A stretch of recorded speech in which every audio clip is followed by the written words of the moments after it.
কিছুক্ষণের মধ্যে প্রধান উপদেষ্টা ডক্টর মোহাম্মদ ইউনূসের সঙ্গে সাক্ষাৎ করতে রাষ্ট্রীয় অতিথি ভবন যমুনায় যাবেন বিএনপি চেয়ারম্যান তারেক রহমান।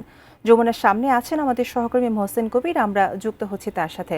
মোহসেন, বিএনপির চেয়ারম্যান তারেক রহমান কিছুক্ষণের মধ্যে রাষ্ট্রীয় অতিথি ভবন যমুনায় আসবেন প্রধান উপদেষ্টার সঙ্গে সাক্ষাৎ করতে। তো সর্বশেষ কি খবর আপনার কাছে এই মুহূর্তে আছে যমুনার সামনে থেকে?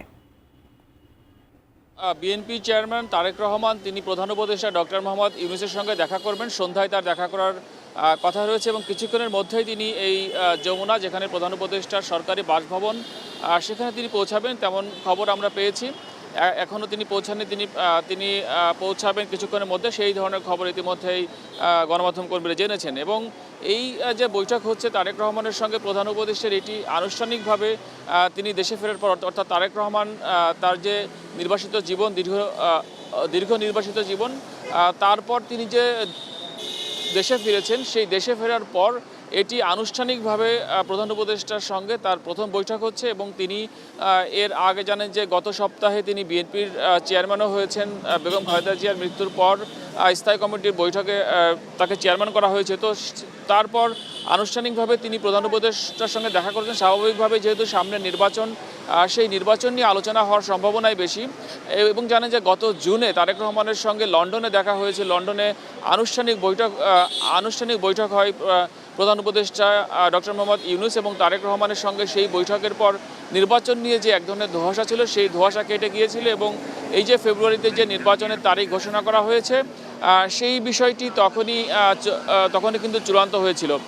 এবং আজকের বৈঠকে স্বাভাবিকভাবে নির্বাচন নিয়ে আলোচনা হওয়ার সম্ভাবনাই বেশি, কারণ নির্বাচনের এক মাসের মতো সময় কিছু সময় কম বাকি আছে।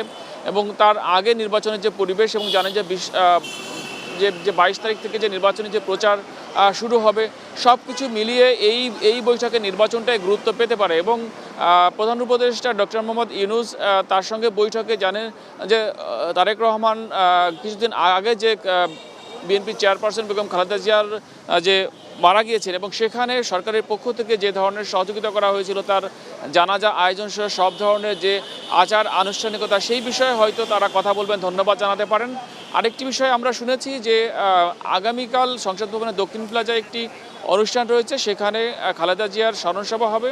সেই স্মরণসভায় তারেক রহমানের পক্ষ থেকে এখানে প্রধান উপদেষ্টাকে দাওয়াত দেওয়া হতে পারে, সেই ধরনের আলোচনা কিন্তু রয়েছে। তো সব মিলিয়ে আমরা যেটা বলতে পারি যে কিছুক্ষণের মধ্যেই এই বৈঠক শুরু হওয়ার কথা, এবং বৈঠক শুরু হওয়ার পর কি আলোচনা হলো সেটি জানতে আমাদের হয়তো আরও কিছুক্ষণ অপেক্ষা করতে হতে পারে।